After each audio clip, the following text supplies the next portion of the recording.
10분인 나의 내 위에 다시 사랑을 드립니다. 사랑을 드려요.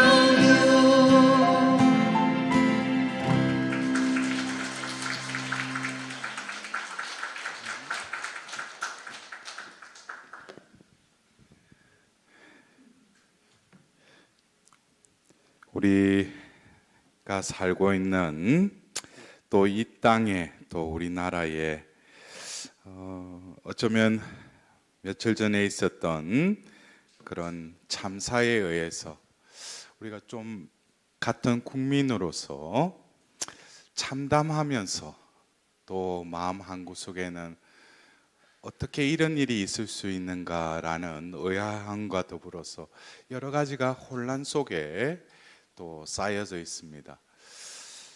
어쩌면 우리가 어떤 사건이 일어났을 때 그것을 바라보는 관점, 또 더불어서 그 일에 대한 의미를 부여하고 해석하는 데는 각자가 바라보는 관점에 따라서 틀릴 것 같아요. 그렇다면 우리가 하느님을 믿는 신앙인으로서 왜 이 세상이 이 지경까지 됐는가? 다들 발뺌하고 왜 분명히 어떤 책임의 그런 부분에 있었어도 탓을 돌리고 자신을 빠지려고 하는가? 이런 것은 어떻게 보면 여러분들 우리가 그 창세기 3장에 원죄를 짓고 아담을 찾지 않습니까? 하나님이 아담아 아담아 했는데 아담이 처음에 예 여기 있습니다 하고 했어요? 숨었죠. 왜? 죄를 지었으니까. 근데 이제 어쩔 수 없이 이제 하나님이 다가오시니까 어쩔 수 없이 나서는 거예요. 그러면서 하나님이 이미 모든 것을 다 알고 계시죠. 그러면서 너가 선악과 나무를 따먹었구나 하니까 그 아담이 뭐라고 그래요? 당신이 지으신 저 여자가 나에게 따줘서 내가 먹었을 뿐이다. 그리고 또 여자한테 물어보니까 뱀이 유혹해서 내가 따먹었다. 이게 다 뭐예요? 자기는 싹 빠지는 거죠. 예? 이 죄가 들어오면서 어떤 드러나는 어떤 현상 중에 하나가 어떤 진실을 왜곡한다는 거예요.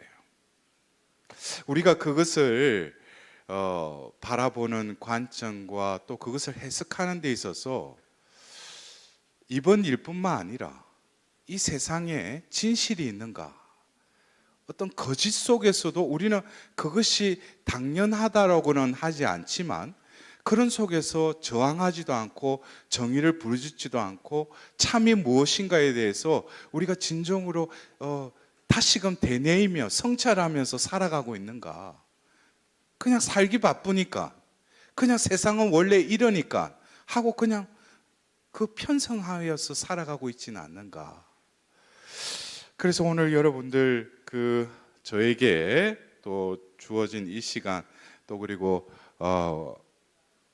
오늘 그 강의의 주제가 믿음의 성장, 그다음에 각성이라는 그 주제를 또 가지고 강의를 하라고 강요를 당했는지. 원래 그래요. 어디 뭐 이렇게 강의를 가면은 보통 그 강사한테 이렇게 또 무슨 강의를 할지 물어보는 데도 있고, 제가 지난 7월 달에도 한번 그런 경우가 있었어요. 제가 그때 캐나다부터 해서 이제 미국으로 쭉 이렇게 어떤 일정이 잡혀서 그 일정이 잡혔는데, 제가 처음에 이제 캐나다 그 토론토를 가서 거기에 있는 두 성당에서 이제 일정을 이렇게 하는데, 한 성당에서 저에게 이제 섭외를 와서 하겠다고 했는데 뜬금없이 저에게 포스트를 하나 이렇게 저한테 보내온 거예요. 그래서 보통 이렇게 섭외를 하면은 신부님 그 어떤 강의를 하시겠습니까? 이렇게 물어보거든요. 그리고 초대한 그 단체의 어떤 성격들 이런 걸 하면서 신부님 여기에 맞는 어떤 강의를 해주세요. 그러면은 제가 생각을 하고 기도를 해보고 어떤 주제를 정해서 이거를 하겠습니다 하고 이제 보통 그렇게 해요. 근데 그 한 분당에서 특강이 있었는데 그거를 이렇게 섭외를 한 자매님이 그냥 포스터를 딱 내한테 보내면서 내가 세상 끝날까지 너희와 함께 있겠다라는 그 마태복음 28장의 그 말씀을 딱 저한테 보내면서, 그래서 제가 받으면서 좀 당황했어요. 왜냐하면 이거 가지고 강의를 해라 이런 것으로 저에게 와닿았어요. 그래서 한편으로는 이거 좀 개심타, 내한테 물어보지도 않고. 근데 막상 제가 가서 이렇게 강의를 하는데 또 그 자매를 통해서 제가 그때 토론토로부터 해서 워싱턴, 버지니아 또 LA 쪽으로 이어지는 그 일정에 있어서 하나님께서 그 자매의 그 성경 말씀이 제가 그 일정의 문을 여는 또 다른 말씀이 되었어요. 그래서 이번에 또 그 우리 인천 교구 성령세신에서 믿음의 성장 또 각성이라는 주제를 저에게 그렇게 해달라고 했는데 제가 그대로 할 것 같아요, 안 할 것 같아요? 예? 그렇게 제가 호락호락한 사람이 아니야. 예? 근데 중요한 것은 뭐예요? 이 자리에 제가 여기 여러분들 앞에 서 있지만 여러분 잘 보셔요. 제가 서 있어요? 제가 서 있다고 생각하는 사람은 자기로 살아가는 사람이야. 근데 분명히 형체는 한 그 신부가 서 있지만 그 안에 계신 예수님이 보인다면 이 사람은 조금 업그레이드 된 사람이야. 예. 그러면 제가 다시 물어볼게요. 앞에 누가 서 있어요? 우리 신자들 참 착해. 근데 여러분들 그렇잖아요. 예수님이 마태복음 25장에 그 최후의 심판하면서도 가난하고 굶주리고 감옥에 갇히고 헐벗고 그런 사람한테 해준 것이 곧 나에게 해준 것이다. 그러면 여기서 제가 아까 서두에 말씀드릴 때 그 관점, 똑같은 사건, 어떤 일이 벌어지더라도 그 관점에 따라서 해석이 완전히 틀려진다는 거예요. 그래서 어떤 우리 정권이 바뀌면은 올욕, 어거, 혁명 했다가 그거는 뭐냐면 똑같은 사건이 일어났지만 보는 관점에 따라서 어떤 긍정적인 의미를 부여하기도 하고 어떤 때는 부정적인 정권의 어떤 그 편에서 볼 때 어떻게 하는 게 정치를 하는데 유익할까? 그래서 그거를 역사적인 사건을 그냥 자의적으로 그냥 해석해 버리는 거예요. 그래서 우리가 어쩌면 며칠 전에 있었던 그 젊은 그 영혼들이 희생된 이것은 어떻게 보면 우리 사회 전반뿐만 아니라 이 세상의 현실이기도 해요. 제가 아까 말씀드렸죠. 원죄를 짓고 나서도 그들이 뭐예요? 핑계를 댔다고 그랬죠. 그렇다면은 나 자신의 삶은 어떻는가? 나도 진정으로 죄를 짓고 모든 그 죄가 발생이 됐을 때 그것에 나는 어떻게 해석하고 변명하는가? 내가 솔직히 내가 죄를 지었다. 그거 우리가 시편 51편을 보면은 바세바와 정을 통하고 나서 회개의 기도를 바치는 다윗이 그 죄를 부정하고 변명했어요? 하나님 앞에 있는 그대로 고백하죠. 하나님은 우리는 죄를 지을 수밖에 없어요. 내가 잠시라도 한눈을 팔면 우리는 어떤 타락의 상태에 있기 때문에 우리 안에 그 욕정과 욕망은 끊임없이 우리를 악과 또 더불어서 어둠이 끊임없이 그 길로 타락하도록 그곳에 그들이 안주하도록 우리의 영혼을 그렇게 이끌어가는 것이 지금 우리의 현태예요.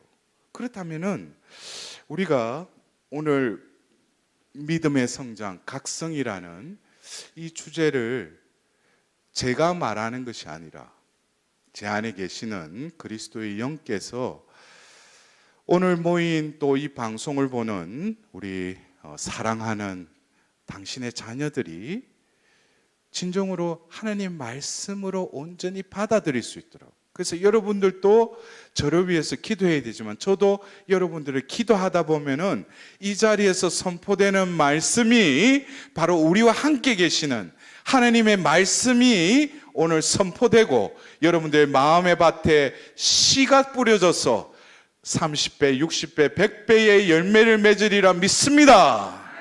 네. 그래요. 우리 문득 오늘 제가 강의를 준비했다기보다도 여러분들 이래 말하니까 저 신부님은 강의도 준비 안 하고 저를 앞에 서나? 저는 준비를 안 하는 것이 최선의 준비입니다. 예. 그래서 제가 한 번은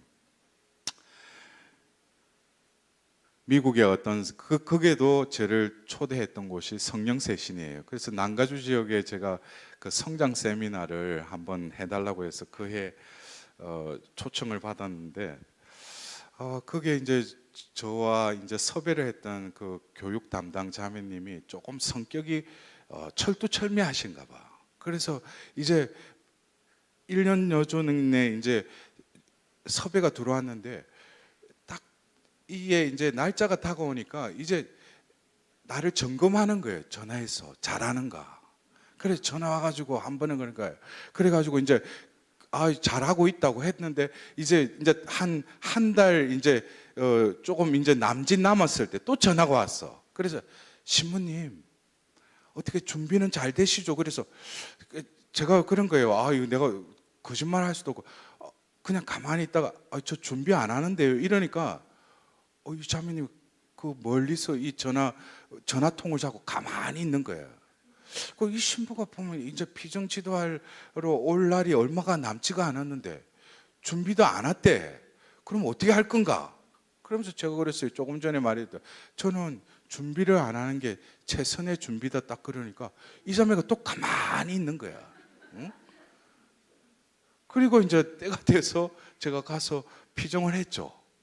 그리고 이제 저를 이제 공항에 이제 데려주도록 이제 부부가 남편하고 같이 이렇게 저를 타면서 자기가 그러는 거예요. 신부님, 그때 신부님이 저에게 했던 말을 솔직히 제가 오해했다고. 어떻게 피정을 오시는 분이 준비도 안 하고 오는가? 근데 막상 와서 하는 거 보니까 다른 신부하고 틀린 거예요, 이게. 뭐 원고 가져와가 오늘 내가 서두에 뭘 말하고 결말을 어떻게 해야 되겠는가? 저는 그러면은 말이 꼬여요. 혀가 제대로 이게 말이 안 나와. 여러 번 시도를 했죠. 안 보여 글씨가. 그래서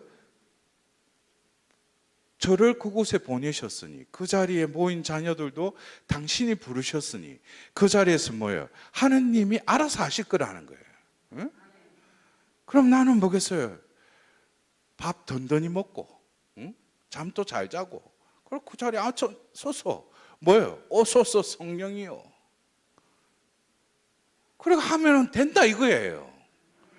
그러니까 그 자매가 신부님이 하신 말씀이 무슨 뜻인가 이번에 피정을 하면서 피정을 하고 나니까 이제서 좀 이해가 된대. 그래서 여러분들도 오늘 제가 뭘 준비를 많이 해와가지고 뭘 묵상을 많이 기도는 하죠 제가. 왜? 저를 섭외한 부회장님이 저에게 또 뭐 하고 그랬을 때 몇 번 캔슬을 했어. 왜냐면 제가 지금 산만디에 있거든. 강원도에. 거기서 이렇게 기 내려와가지고 여기까지 오는데 이게 힘들어요. 응? 그래 처음에는 거부를 몇 번을 했어. 근데 또 이번에는 이게 한 번은 가야 되겠구나. 그래서 오늘 왔는데 여러분들 그래요. 제가 왜 서두에 조금 이런 말씀 드리냐면은 우리가 인간이 아무리 뭘 계획을 세워도 그건 하느님이 보실 때는 그냥 뭐예요? 빈손으로 그냥 하나님께 이렇게 내어드리고 주님 당신께서 함께 하심을 이 자리에서 드러내십시오. 그러면은 하나님이 다 해주셔요. 저도 어떤 성령대회 가서 몇천 명 모인 그 자리에서 할 때도 그래요. 저는 오히려 이게 타고난 건지 몇백 명 모이면 흥이 안 나. 그럼 몇천 명 모이면 이게 뭐야? 주님 이 한 번에 이 자리에서 이 많은 자녀들 당신의 성령으로 도유하셔서 그들이 변화되게 해달라고. 그래서 오늘 또 그렇지만 또 뭐예요? 지금 또 이 유튜브로 해가 또 나가잖아. 예? 그러니까 누가 더 보는지 몰라. 그건 하나님이 다 알아서 하시니까. 제가 서두가 좀 길었습니다. 그러면은 오늘 저에게 또 이걸 선포하라고 하신 이 말씀을 먼저 선포하고, 그리고 또 말씀을 또 이어가겠습니다. 우리 기도로 시작합시다. 성부와 성자와 성령의 이름으로. 로마서의 말씀입니다. 장차 우리에게 계시될 영광의 견주면 지금 이 시대에 우리가 겪는 고난은 아무것도 아니라고 생각합니다. 사실 피조물은 하느님의 자녀들이 나타나기를 간절히 기다리고 있습니다. 피조물이 허무의 지배 아래 둔 것은 자의가 아니라 그렇게 하신 분의 뜻이었습니다.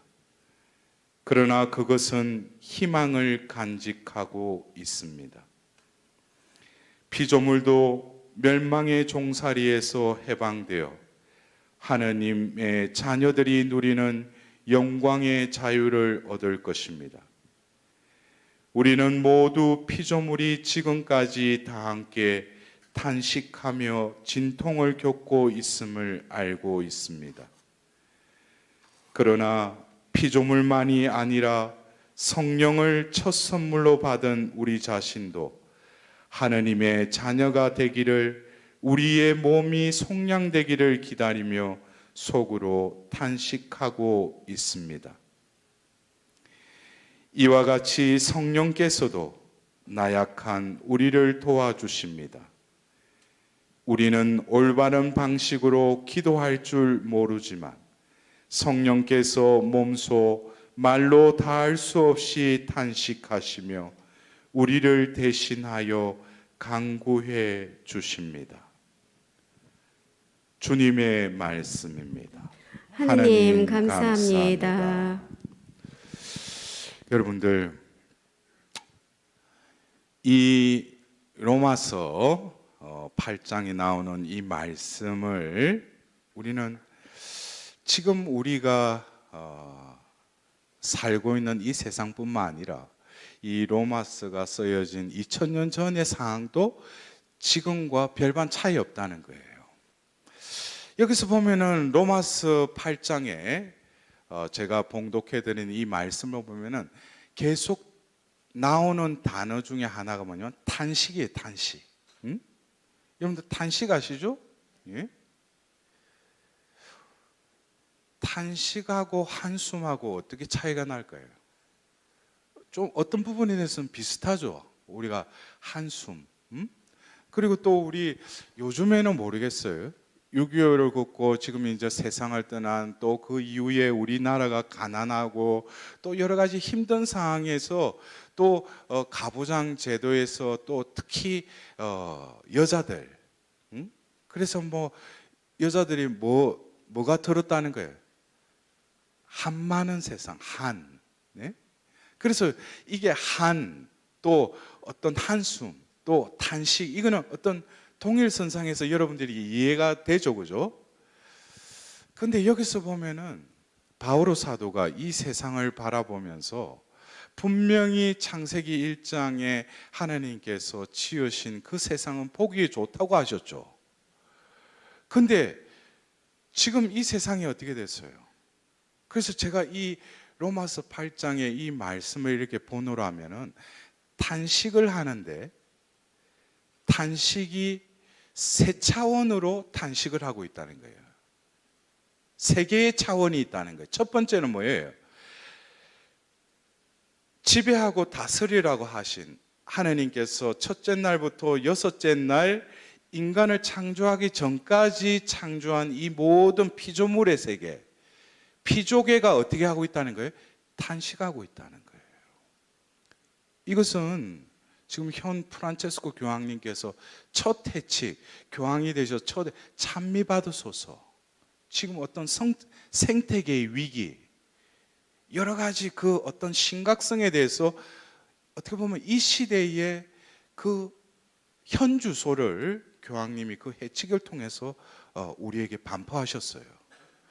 그래서 이 피조물이 탄식하고 있다는 거예요. 먼저. 그러면 우리가 피부적으로 느끼는 것은 뭡니까? 모든 미세먼지, 또 그리고 기후 온난화, 여러 가지 이상 기후들, 응? 이런 것들이 뭡니까? 피조물이 탄식하고 있는 거예요. 하나님이 지으신 세상은 보시니 참 좋았다고 그랬어요. 그래서 제가 아까 말했던 그 관점이, 하나님이 이 세상을 창조하셨다면은 그 피조물이 탄식하는 것은 어떤 이유가 있다는 거예요. 뭐 때문에 피조물이 탄식한다고 했어요? 그러니까 이게 신비야. 조금 전에 말씀을 분명히 제가 또렷또렷하게 봉독을 했는데도 못 알아들으니까, 이게 큰 신비라니까. 지금 이 안에서 신비가 이루어지고 있어. 지금 말씀이 선포됐는데도 못 알아들어. 여러분들 그래요? 구약의 그 예언서나 그리고 신약의 서간들 보면은 지금식으로 다들 특히 우리나라에 글 모르는 사람은 아주 작은 숫자죠. 다들 글자 다 알아요. 그러고 어디 성물방 가서 보면 뭡니까? 성경 그냥 사서 다 읽을 수 있어요. 옛날에는 어떻게 했겠어요? 글을 아는 사람이 몇 사람 안 됐어요. 그러면 바오로 사도가 이를테면 바오로 서간 같은 경우에도 어떤 공동체에 편지를 쓰잖아요. 그러면은 그거를 지금처럼 복사기 돌려가지고 카피해가지고 한 장씩 나눠주는 게 아니라 그 중에 일부분, 극소수의 그 글을 아는 사람이 어떻게 해요? 그 그리스도인들을 모으죠. 그들 앞에서 뭐예요? 셰마 이스라엘, 구약의 그것처럼 들어라 이거예요. 그러면서 그 앞에서 봉독을 하는 거예요. 그러면은 뭐겠습니까? 길을 쫑긋 세우지 않겠어요? 뭐가 이건 뭐 내한테 이 성경이 있는 것도 아니고 이 편지 복사본도 있는 것도 아니고, 그러면 유일하게 뭡니까?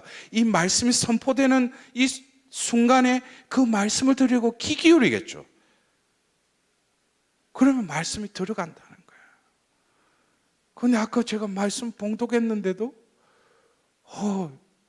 침묵하시겠지. 아시는데. 응? 그러라고 제가 믿는 게 저한테도 편해. 예? 이 사람들이 그래도 열심히 한다고 한 신자들이 모였는데 했는데 아무도 그 반응이 없어. 그러면 내가 이런 자리에서 내가 강의를 굳이 해야 되겠는가? 그럼 내만 피곤해. 응? 그러니까 뭐야? 침묵하고 이미 알고 계시는데, 응? 일부러 또 겸손하니까 말을 안 하시구나. 그 내가 편하지. 응? 근데 여러분들 그래요? 세상의 사람들은 뭡니까? 기후가 온난하다, 이상한 이변이 생기고 이런 걸 어떻게 해요? 인간들이 그거를 바로 잡으려고 그래요. 근데 하느님은 이 로마서 8장에 보면 뜻이 있었다는 거예요. 뜻이 있어서 그냥 내버려 둔다는 거예요. 근데 이 피조물이 탄식하는 이유를 바오로 사도는 때문에 하나님의 자녀들이 나타나기를 바라면서 탄식하고 있다는 거예요. 이 분명한 목적이 있죠. 하나님 자녀들이 나타나기를 바라며 탄식하고 있다는 거예요. 지금 이 세상에 이런 것이 일어날 때 세상의 관점은 뭡니까? 어떤 과학적으로 어떤 이기를 통해서 이걸 어떻게 극복하고 또 각국의 정상들이 모여가지고 이걸 어떻게 할까? 하느님이 이 세상을 지으셨는데 아무리 인간이 머리를 모아서 한들 한순간이죠. 한번 지진이 일어나고 해일이 일어난 거 아무리 그걸 예측할 수 있어도 닥치면 어떻게 돼요? 속수무책이죠. 얼마나 인간이 무기력한 거를 우리는 끊임없이 부정하고 우리가 할 수 있다라고 착각들 하고 있어요. 근데 여러분들 첫 번째 탄식이 이 피조물의 탄식이죠. 그 다음에 두 번째 탄식은 그 인간을 창조하실 때 당신 모습대로 당신의 닮은 존재로 만든 그 사람에게는 우리가 창세기 1장을 보면은 창조하실 때 어떻게 하셨어요? 그냥 가셔서 이렇게 만드셨어요? 아니죠. 빛이 생겨라 하자 어떻게 됐어요? 빛이 생기죠. 말씀으로 창조하셨죠. 여러분들 그래요? 말씀으로 이렇게 창조하실 때 보면 빛이 생겨라 할 때 이게 어떻게 돼요? 우리가 말을 할 때 보면은 내가 생각했던 걸 말해야 되겠다 싶으면은 이 기관지, 이 발성기관이 통해서 또 혀를 통해서 발음으로 나와야 될 거 아니에요. 근데 이 모든 것을 이루어지려면 뭐가 작용해야 돼요? 숨이 뱉어져야 돼요. 말할 때 숨 내뱉으면서 어떻게 말을 할 수 있어요? 숨이 뱉어져야지 빛이 생겨라 할 때 이거는 빛이 생겨라고 하는 그 말과 말씀과 더불어서 뭡니까? 숨이 뱉어졌다는 거예요. 이해가 되셔요? 그러면 하나님이 창조하신 이 세상은 뭡니까? 하나님의 말씀으로 창조됐는데 결국 말씀과 더불어서 동시에 뭐가 뱉어졌어요? 하나님의 숨이 뱉어졌다는 거예요. 그러면은 이 피조물은 뭡니까? 하나님의 숨이 서려져 있어요. 그래서 지금 우리가 지내고 있는 이 가을에도 어김없이 이 자연은 뭡니까? 하나님의 섭리에 순응하죠. 단풍이 들고 낙엽으로 다 떨어져요. 근데 당신 모습대로 당신의 닮은 존재인 하나님의 모상인 그 존재는 숨을 뱉는 차원이 아니라 숨을 담아주셔요. 그것이 바로 창세기 2장 7절에 먼지로 빚은 그 코에 숨을 불어넣자 비로소 생명체가 되었다 그랬어요. 여기서 바로 뭡니까?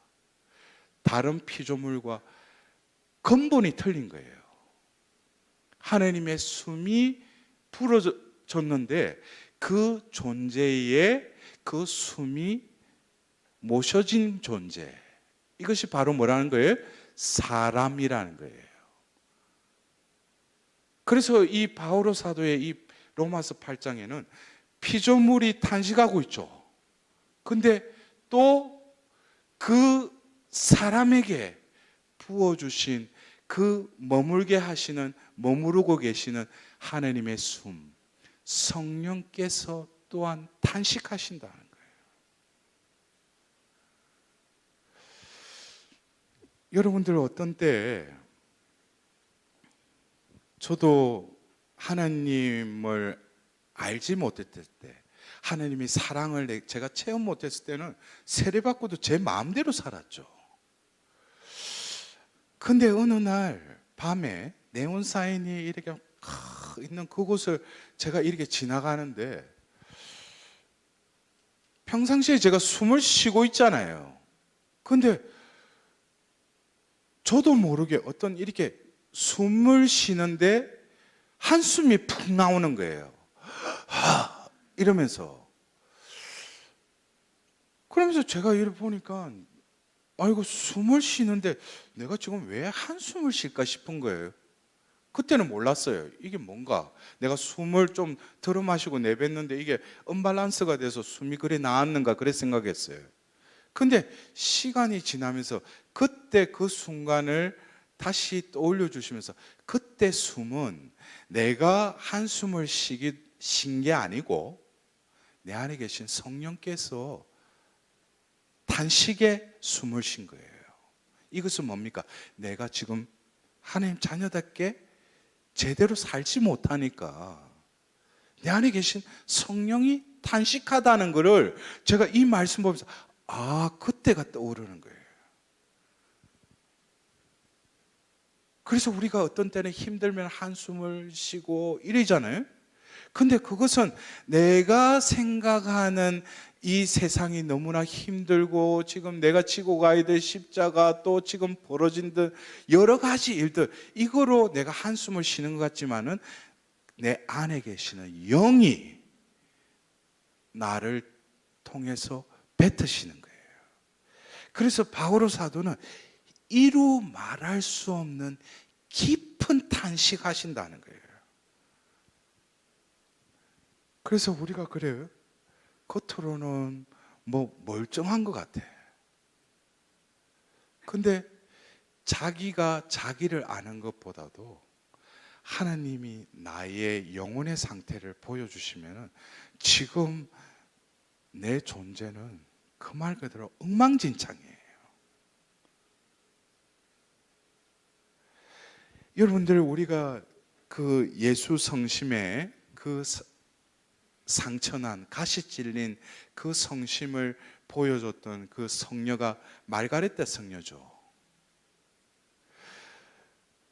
이 말가레타 알라콕 이 성녀가 하루는 예수님이 그 성녀에게 그랬어요. 너의 영혼을 보여주겠다 하면서 잠깐 보여줬어요. 잠깐 보여줬는데 그 순간에 이 알라콕 이 말가레타 성녀 그냥 그 자리에서 졸도해 버렸어요. 왜 졸도했겠어요?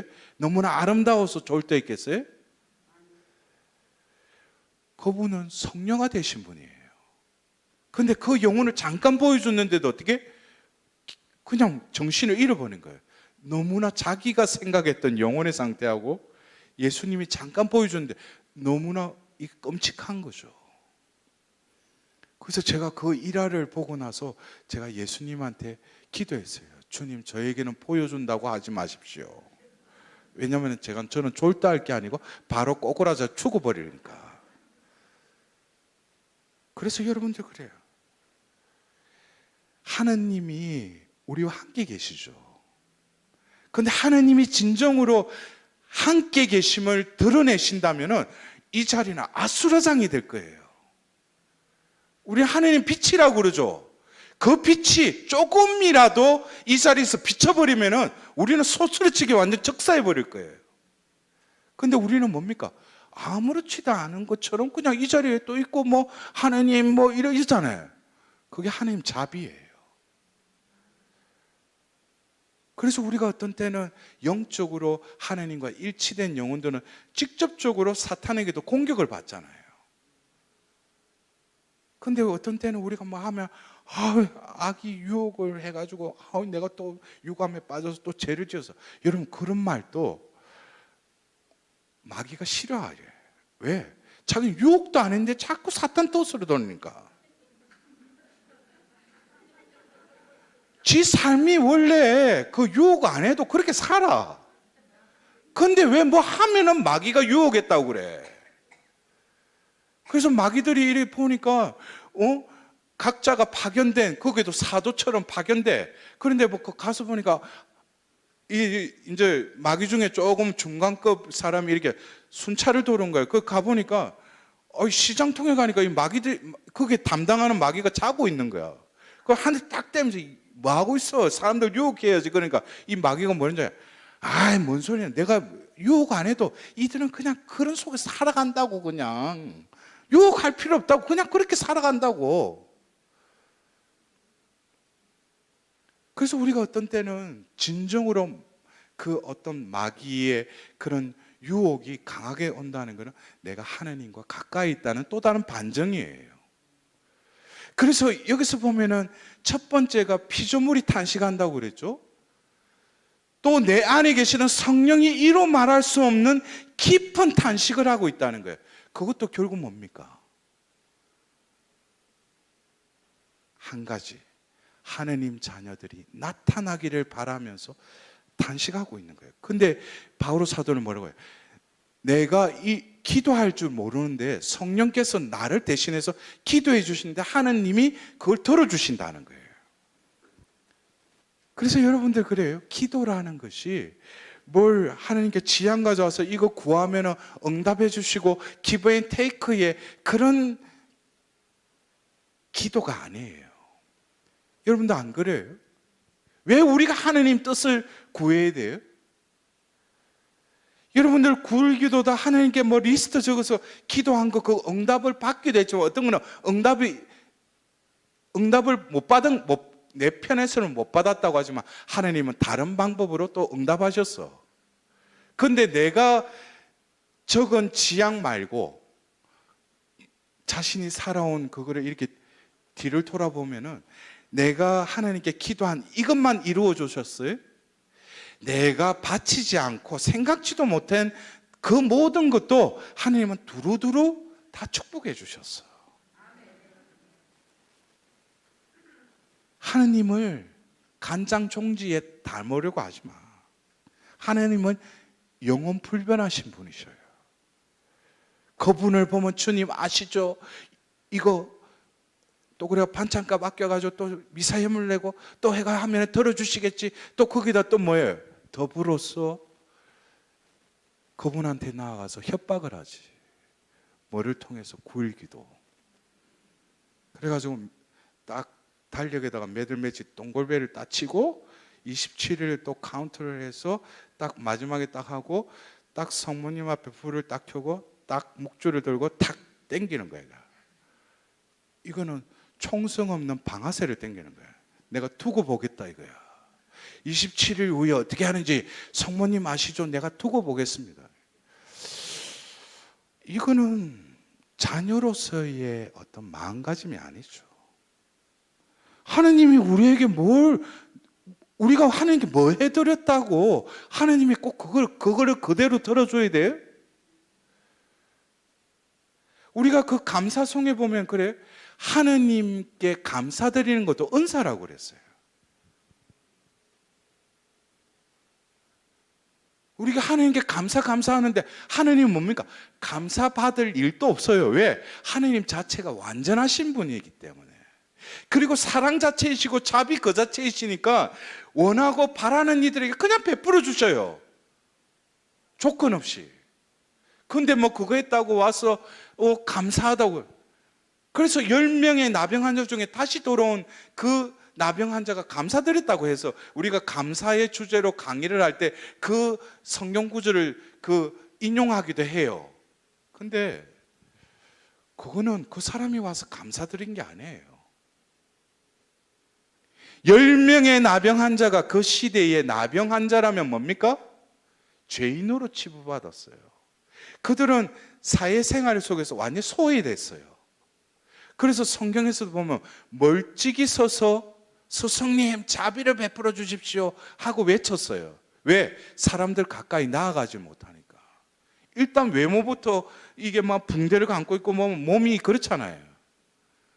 그래서 예수님이 멀찍이 그들이 소리를 지르기를 가서 사제들에게 너의 몸을 보여라 하고 그들이 사제계로 가는 도중에 어떻게 됐어요?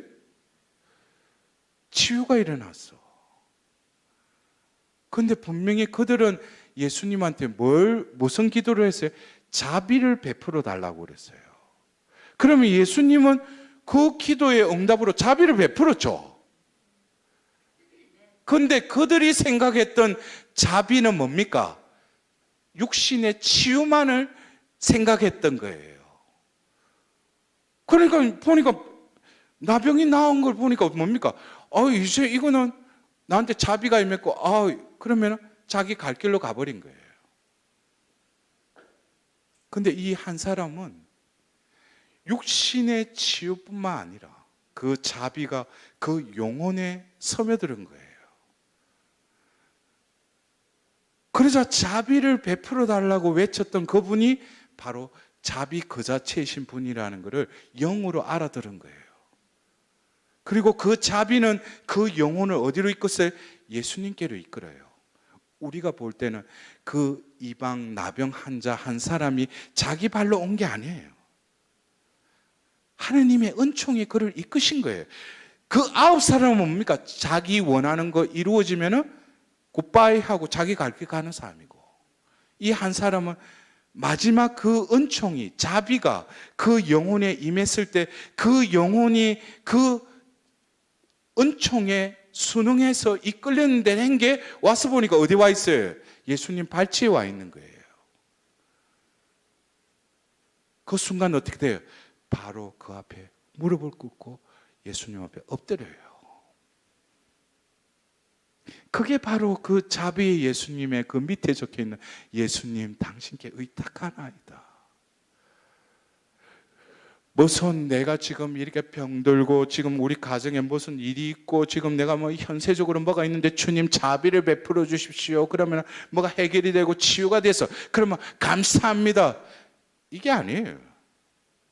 우리 존재를 지으신 분이 죄의 타락 속에 있으니까 하나님이 자비를 베풀어 주는데 그 자비는 결국 뭡니까? 현세의 하나님 뜻대로 모든 축복을 내려주시고 죄를 용서하시고 죄의 구렁텅이에서 나를 건져주시지만 그 자비가 궁극적으로 우리를 이끌어가는 것은 그 한 명의 나병 환자에게 뭐라고 했어요? 내 믿음이 너를 구원하였다 그래요. 하나님의 자비는 우리를 구원하기 위해서 자비를 베푸시지만 우리는 내 입맛에 내가 원하는 그 뜻에만 응답받으면 이루어진 줄 알아요. 그러니까 뭡니까? 영적으로 성장을 못하는 거예요.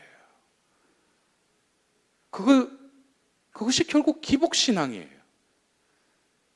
하나님은 우리를 구원하시는 분이에요. 그래서 예수님이 그러셨죠. 뭘 두려워하느냐? 지옥에 떨어지게 하는 그분을 두려워해라 그러죠. 그래서 다시 우리는 이 로마서 8장 말씀을 돌아서 지금 내 안에 깊이 단식하시는 그 성령께서 나를 대신해서 기도하시는데 아버지께서 그거를 다 들어주신다고 그랬어요. 그러나 우리는 뭡니까? 내 안에 계시는 그 탄식을 내가 느껴야 돼요. 내 것만 바라는 것이 기도가 아니라 이미 하나님께 하나님 뜻대로 살아라고, 하나님 자녀답게 살아라고 깊이 탄식하시는 그 성령의 아파하시는 그 마음을 내가 느껴야 돼요. 거기서부터 뭐가 됩니까? 각성이 되는 거예요. 깨어나는 거죠. 각성이 뭐예요? 어웨이크니스죠. 깨어남. 그냥 와서 뭐 해가 뭐 기도한다고 뭐 묵주 들고 기도하고 뭐 어디가 성체 좀 그게 잘못했다는 게 아니에요. 중요한 것은 내가 깨어나야 된다는 거예요. 깨어나지 않고 그냥, 그래서 제가 어떤 때는 여러 곳에 가서 강의를 하다 보면은 다 부류가 있어. 그러니까 다 보면은 어떤 사람은 아직 초짜야. 근데 말씀을 듣는데 어제 뭘 했는지 피기하는가. 그래서 처음에 저도 보면 경험이 없었다. 저 형제님이, 저 자매님이 제 말씀에 계속 아멘 아멘 아멘. 근데 자꾸 보니까 제가 그 말을 안 했는데도 계속 머리를 이어오는데 보니까 자고 있어. 그러니까 긍정형이 있고 어떤 사람은 뭐 계속 머리를 그려. 저 사람 뭐가 불만이길래 내 말하는데 자꾸 부정을 하는가. 보니까 그 사람도 자고 있어. 근데 이래 봐도 구분이 안 되는 이 사람 뭐야? 많은 수련을 닦은 사람이야. 겉으로 보면은 정자세로 딱 앉아 있어. 그래서 보면 야, 저 사람 깨어서 참 말씀을 잘 듣구나. 그래서 제가 오늘 좀 소그룹에 강의를 하는데 제가 저 형제님을 오늘 조금 깨어나게 해야 되겠다. 그래가지고 몇 명 안 모였으니까. 그래서 오늘 이 말에, 그러니까 질문을 던지죠. 이 말에 여러분들 마음이 움직이시고 하나님께 감사드리면 일어나세요. 그러니까 다 일어났는데 그 형제만 딱 앉아 있는 거야. 자고 있는 거지. 그래서 우리가 살아가면서 특히 신앙생활 하면서 자기 패턴대로, 자기 식대로 이게 신앙생활 잘하는 줄 착각을 해요. 신앙생활은 끊임없는 도전이요, 또 부딪힘이요, 또 인내함이요. 예수님이 왜 그 풍랑이 있는 거기에서 그 제자들은 이러다가 죽겠다 하면서 막 안절부절 하는데 예수님 깨우잖아요. 그래서 예수님이 뭐라고 하셔요? 첫 마디가 너희들 믿음 왜 이래 약하냐 그러죠. 아니 근데 안 그래요? 지금 보면 파선이 될 그 지경인데 예수님 백고물을 하고 주무시고 계셔. 이것도 말이 안 되잖아요. 이게 근데 중요한 것은 뭡니까? 예수님이 때가 되면은 이들이 죽기 일보 직전에 잔잔해져라 하자 어떻게 돼? 모든 게 잔잔해졌다고 그랬죠. 우리는 안절부절할 때 내가 볼 때는 지금 안절부절하지만 나와 함께 예수님 계신다면은 신뢰해야 되겠죠. 믿어야 되겠죠. 그러면 여기서 뭡니까? 내가 인내해야 돼요. 오도방정 떨고 예수님 왜 이래요? 지금 내가 지금 죽을 지경인데 예수님 다 알고 계셔. 근데 예수님은 그 때를 기다리게 하셔요, 나에게. 왜? 인내와 정화의 시기가 필요하니까.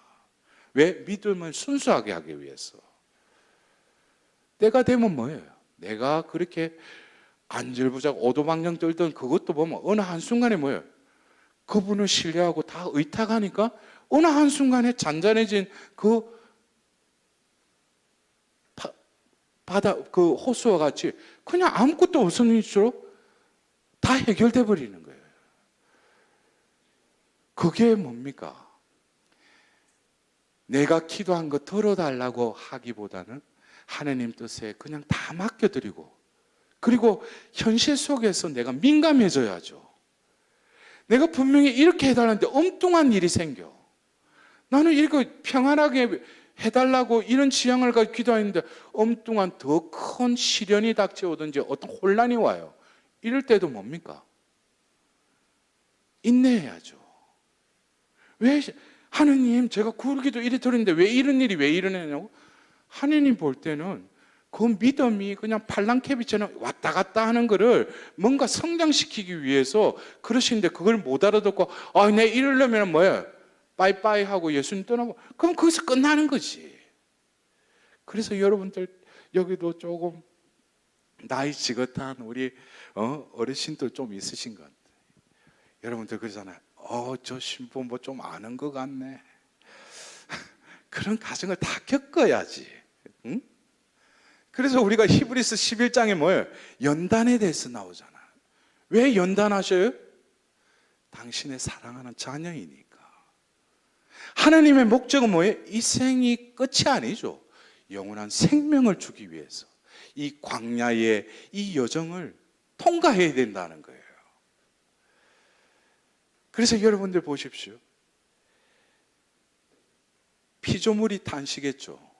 또 내 안에 계신 성령이 깊이 탄식한다고 바오로 사도는 말하고 있죠. 근데 그 중간에 낀 나도 탄식하고 있다는 거예요. 왜?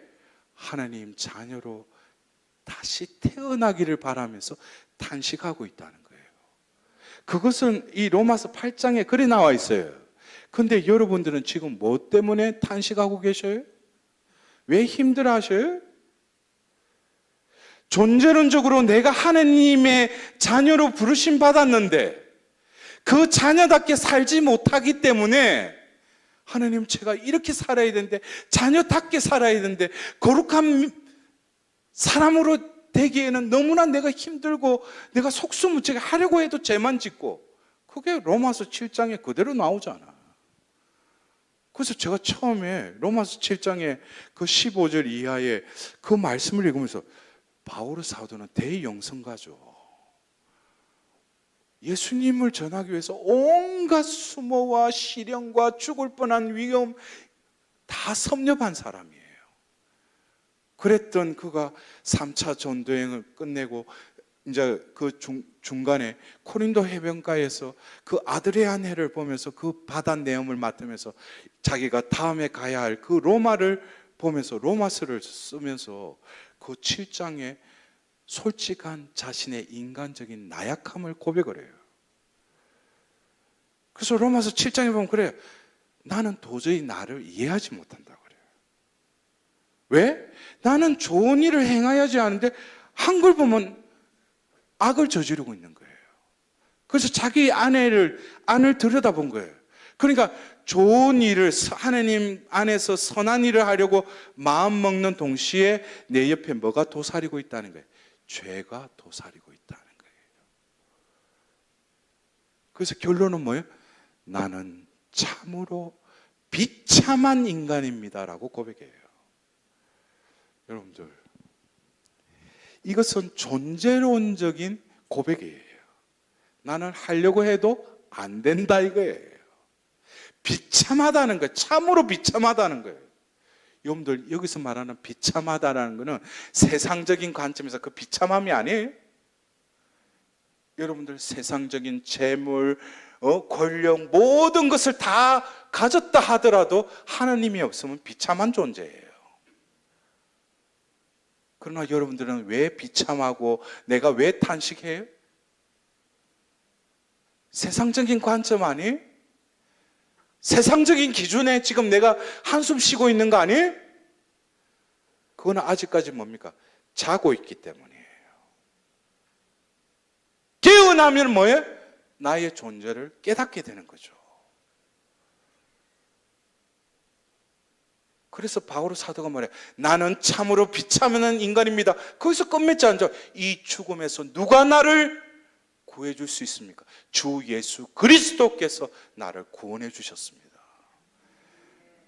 여러분들, 그 사람 해방된 거예요. 여러분들 그래요?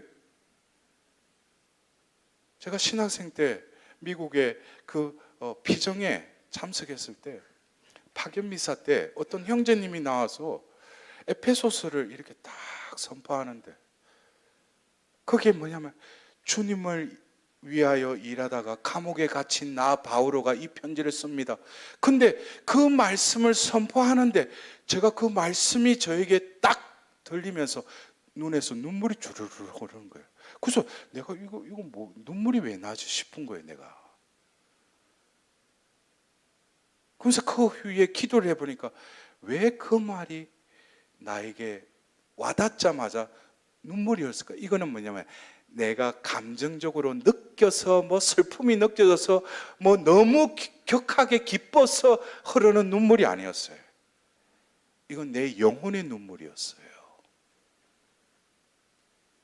바오로 사도는 감옥에 왜 갇혔어요? 주님을 위하여 일하다가 감옥에 갇혔어요. 이 감옥은 육신적으로는 구속 상태에 있지만 그의 영혼은 자유로웠어요. 그래서 필리피서 수인서간을 보면은 바오로 사도 그래요. 기뻐하십시오. 기뻐하십시오. 주님 안에서 기뻐하십시오. 이거 감옥에서 이 편지를 쓰는데 뭐가 자꾸 기뻐하라고 하는 거야. 지금 자기 상이나 보지. 지금 감옥에 갇혀놓고 뭘 자꾸 기뻐하라고 그래. 그러나 뭐야? 주님 안에서 기뻐하십시오. 여러분들 그래요? 우리가 저 사람은 이야 초월한 사람이다 그러잖아. 응? 그런 사람들은 뭐예요? 외부적인 환경이 나에게 뭐 적당하게 해결되고 뭐 축복이 내리니까 나 요즘 해피해. 요즘 내 힘들어 죽겠어. 이게 다 외부의 요인으로 내가 해피하고 슬픈 거예요. 그러나 이거를 뛰어넘으면 어떻게 돼요? 부자든 가난하든 없든 있든 그게 상관 안 하는 거예요. 왜? 내 영혼이 하나님과 일치되어 있으니까.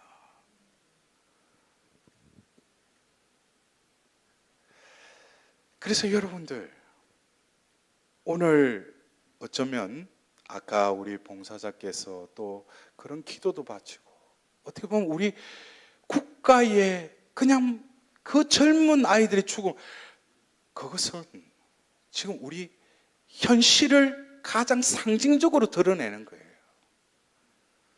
그것을 바라보는 관점이, 하나님의 자녀인 우리들의 관점은 그냥 매스컴에서 떠도는 그 거짓의 뉴스에 우리의 귀를 기울일 것이 아니라 우리나라의 당신도 나라의 국민이잖아요. 왜 이 지경까지 됐느냐 이거예요. 그것은 내가 하나님 자녀답게 살지 못해서 그렇다는 거예요.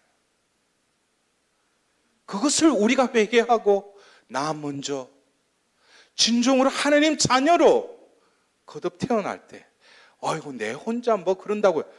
아니죠. 이 한 사람이 변화가 일어나면 이 세상이 바뀝니다. 그래서 예수님은 그랬죠. 너희는 세상의 빛이다. 그 대박으로 가진 대박을 치우면은 덩병 위에 올려놓으면 어떻게 된다고 했어요? 그 주위를 밝힌다고 했죠. 내가 변화되면 뭐 세상이 바뀌나?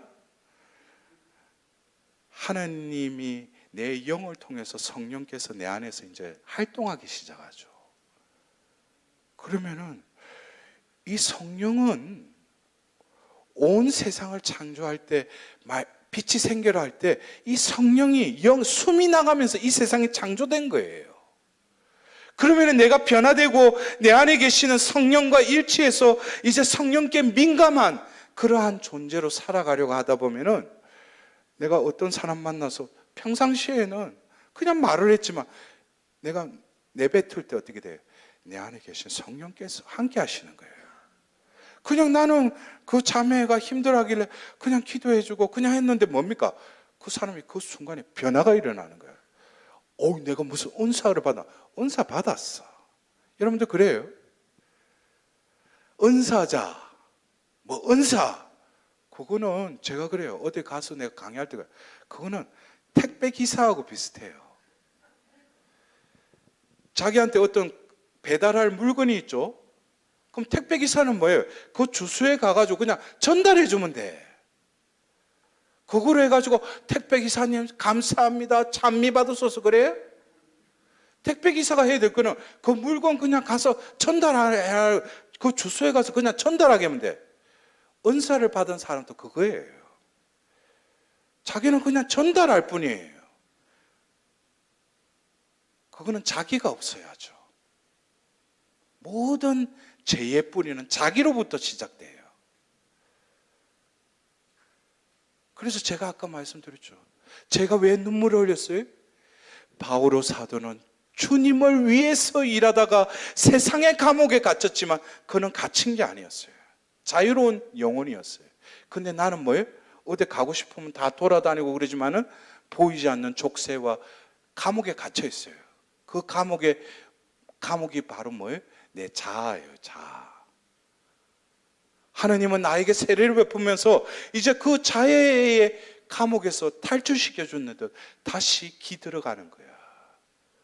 그리고 뭐예요? 그 옆에다가 창살 옆에다가 나올 수 있는 키까지 놔놨어. 근데 절대 이 키 잡고 안 열고 들어와. 왜? 그곳이 자기가 편하다고 생각하니까.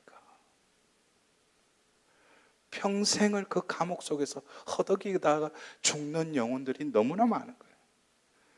하나님은 탈출시키고 싶은데 밤새도록 그 홍해바다를 가려서 그 수많은 이스라엘 백성들을 건너가게 하신 하나님이 내가 지금 이런 처지에서 내가 이것 때문에 하나님이 이렇게 해줄게 그러지 않죠.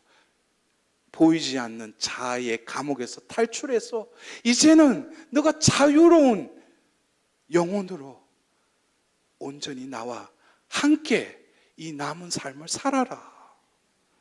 그래서 우리에게 보호자, 협조자, 위로자, 성령을 보내주신 거예요. 그래서 뭘 해가지고 뭘 얻기 위해서 뭐 이루기 위해서 오소서 성령이요. 여러분들 이건 뭐예요? 자고 있는 기도예요. 외치지 않더라도 성령은 내 안에 계셔요. 이제는 받으려고 하는 성령에서 함께 머무르는 성령으로 내 존재가 변화가 일어나야 돼요. 함께 머무르는데 뭘 그렇게 악을 써요?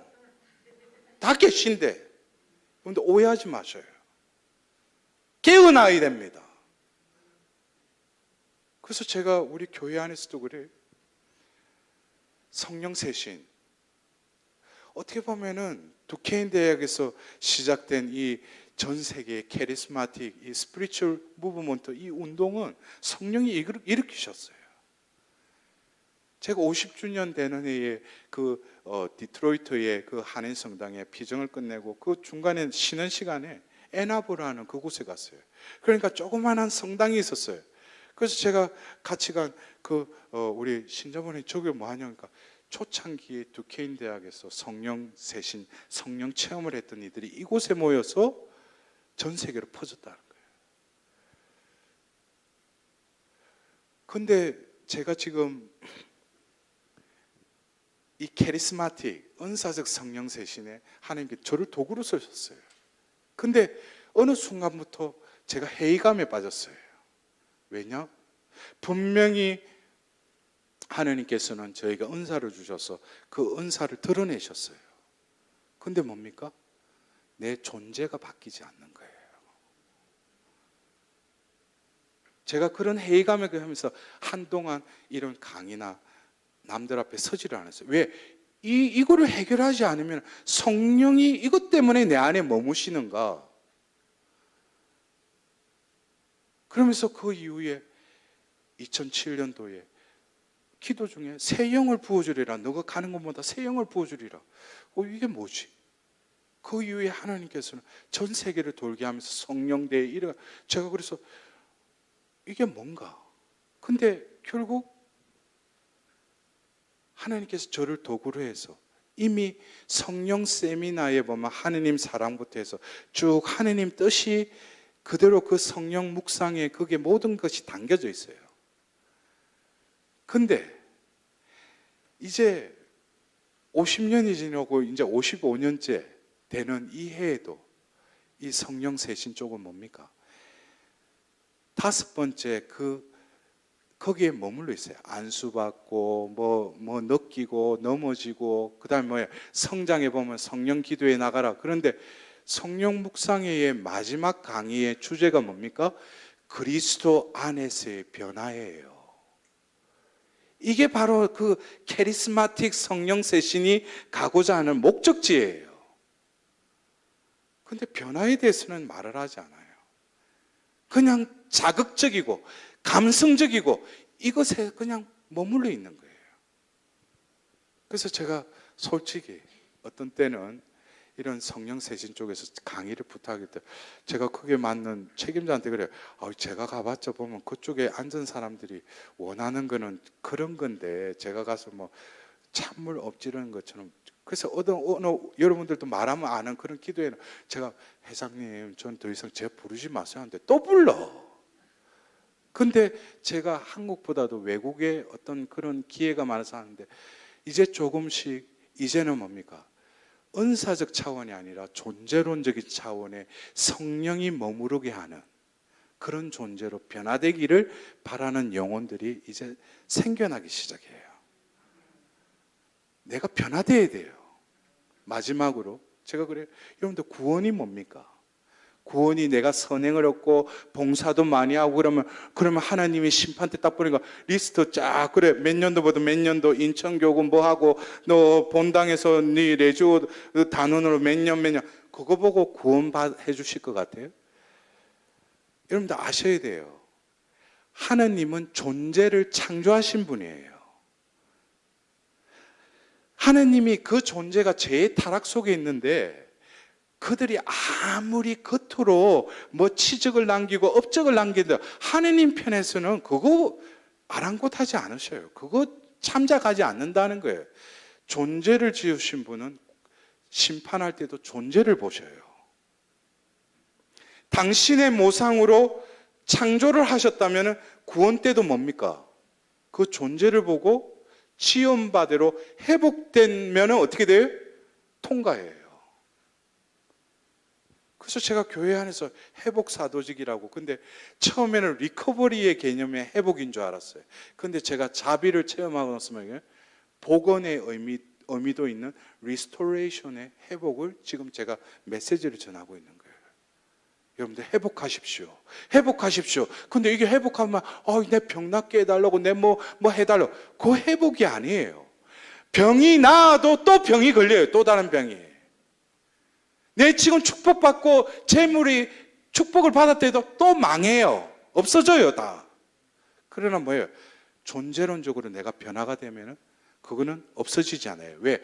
존재를 만드신 분이 하느님이시기 때문에 내 존재가 변화되면 이 큐를 뭡니까?